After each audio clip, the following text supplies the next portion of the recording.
Papapanagutin ng Commission on Elections sa mga kandidato na nagnanakaw umano ng tugtog o kanta ng ilang mga artist para gamitin sa kanilang campaign jingle.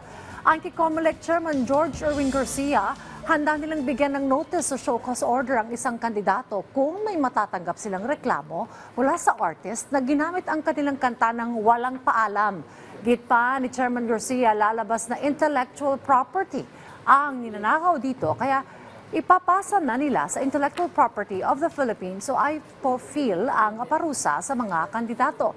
Panawagan naman ng COMELEC sa bandang nagrereklamo at sa iba pang artist na mananakawan ng kanilang akda. Huwag mag-atubiling lumapit sa opisina ng COMELEC at magsumite ng formal na reklamo. Inaakda ng iba. Huwag nanakahin ang tugtog ng iba o mismong lyrics ng iba. Huwag po natin gagawin yan sapagkat kaawa-awa naman ang mga artistang Pilipino na nagpapakahirap. Pang intellectual property po nila yan.